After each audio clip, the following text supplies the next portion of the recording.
Noël en forêt par André Theuriet. Cette année-là, il avait fait, la veille de Noël, un froid noir pendant toute la journée, et le village semblait comme engourdi. Les maisons étaient hermétiquement closes, et closes aussi les étables où le bétail ruminait sourdement.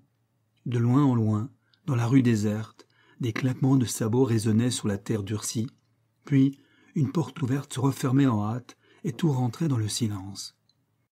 À voir au-dessus de chaque toit les cheminées fumer abondamment dans l'air gris, on devinait que la population entière demeurait blottie autour de l'âtre clairant, où la ménagère préparait les grillades du réveillon. Les grègues au feu, le dos arrondi, la mine épanouie par la perspective de la fête du lendemain, et l'avant-goût des boudins gras et juteux.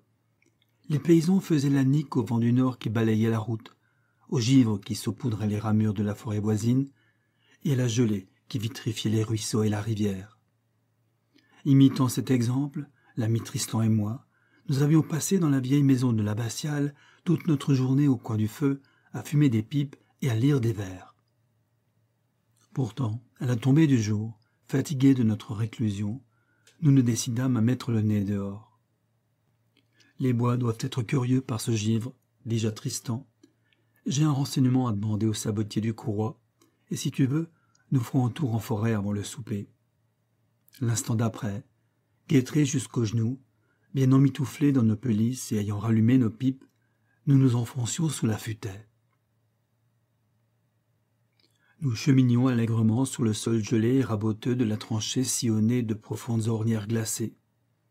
À droite et à gauche, les taillis étalaient de mystérieuses et confuses blancheurs. Le vent de bise, survenant après une nuit humide, avait métamorphosé les bruines et les vapeurs qui humectaient les branches en un fouillis de neigeuses dentelles. Dans le demi-jour crépusculaire, nous distinguions encore les aiguilles diamantées des genévriers, les houppes poudrées à frimas des clématites, les cristallisations bleuâtres des fines retombées des hêtres et les filigranes d'argent des noisetiers. Dans toutes ces ramures givreuses, il y avait de sourds craquements et par intervalles des envolées d'impalpables poussières blanches qui venaient mouiller nos joues en s'y fondant. Comme nous marchions d'un bon pas, au bout d'une heure, nous aperçûmes, à travers les fûts sveltes de la hêtraie d'Armoret, les lueurs rouges et dansantes du campement des sabotiers, établis au revers de la futaie, au-dessus d'une source qui descendait vers la combe de Santenoge. L'installation consistait en une spacieuse hutte conique, au revêtement de terre, et en une loge aux parois de planches soigneusement calfeutrées de mousse. La hutte servait de dortoir et de cuisine. La loge hébergeait les outils, les sabots confectionnés, et en outre 2 ânes employés au transport de la marchandise. Les sabotiers, maîtres, compagnons et enfants, étaient assis sur des billes de hêtre autour du feu allumé devant le seuil de la hutte, et leurs mouvantes silhouettes se profilaient énergiquement en noir sur la rougeur du foyer. Suspendue à 3 pieds unis en faisceau, une marmite bouillait sur la braise, laissant échapper avec des jets de vapeur une appétissante odeur de civet de lièvre. Le maître, un petit homme guilleret, nerveux et poilu, nous accueillit avec sa bonne humeur ordinaire. « Asseyez-vous et chauffez-vous un peu, nous dit-il. Vous nous voyez en train d'apprêter notre souper du réveillon. Et j'ai en idée que nous ne dormirons pas trop cette nuit, car la bourgeoise est en mal d'enfant. Je lui ai dressé un lit dans la loge, où elle sera plus à l'aise et au chaud, à cause du voisinage de nos bêtes. Mon aîné est allé à Santenoge quérir la bonne femme, la sage-femme. Ça presse. Ma cadette ne fait qu'aller venir de la hutte à la loge. Il y aura du nouveau cette nuit, pour sûr. » Nous étions à peine assis près du feu depuis 5 minutes, que de légers flocons de neige commencèrent à tourbillonner dans l'air. Puis cela s'épaissit insensiblement, et à moins d'1 quart d'heure, cela tomba si dru qu'on fut obligé d'abriter le foyer sous une claire recouverte de sacs de grosse toile.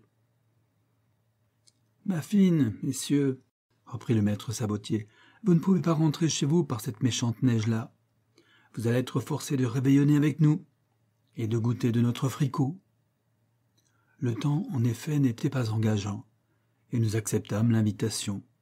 D'ailleurs, l'aventure nous semblait amusante, et ce réveillon en plein bois n'était pas pour nous déplaire. 1 heure après, nous étions attablés dans la hutte, aux lueurs d'un maigre lumignon, et nous dévorions d'un bon appétit le civet de lièvre en l'arrosant d'une piquette qui nous raclait un tantinet le gosier. La neige tombait de plus en plus serrée, épandant sur la forêt de blancs jonchés qui assoupissaient tous les bruits alentour.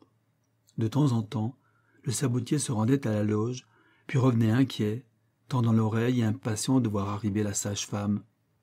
Tout à coup, du fond de la combe, montèrent doucement des tintements de cloches, assourdis par la neige. Dans une direction opposée, une seconde sonnerie répondit à la première, puis une troisième, et bientôt, de tous côtés, par-dessus les bois, s'envolèrent de confus carillons de Noël.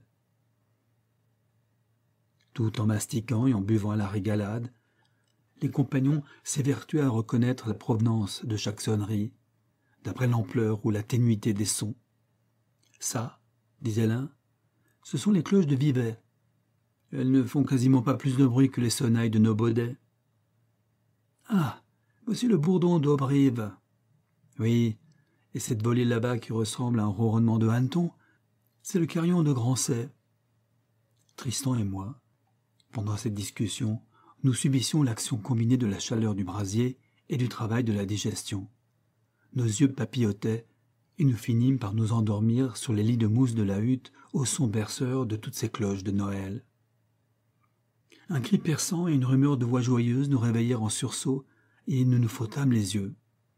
La neige avait cessé, la nuit commençait à pâlir, et à travers la baie de la hutte nous distinguions au-dessus des branches floconneuses un ciel plus clair où tremblotait une dernière étoile. « C'est un garçon !»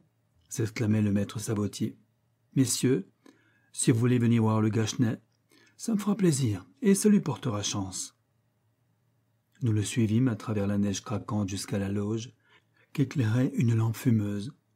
Sur son lit de latte et de mousse, parmi les couvertures de laine, l'accouché, épuisé du travail de l'enfantement, renversait sa tête pâle, encadrée dans un foisonnement d'épaisses chevelures rousses.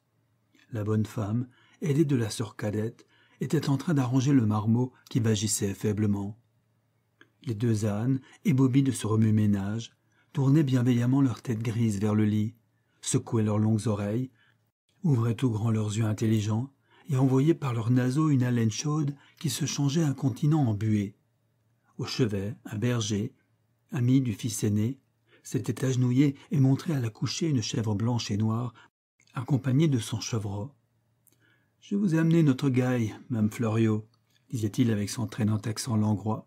« Elle servira de nourrice au Gachenet, en attendant que vous sachiez si vous avez assez de lait. » La chèvre bêlait, l'enfant vagissait, les ânes reniflaient bruyamment.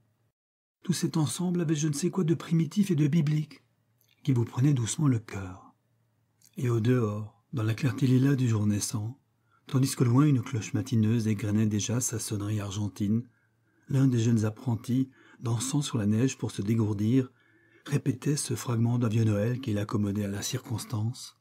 « Il est né le petit enfant, sonné au bois, résonné musette. Il est né le petit enfant, chantons tous son avènement. » Ainsi s'achève Noël en forêt par André Theuriet.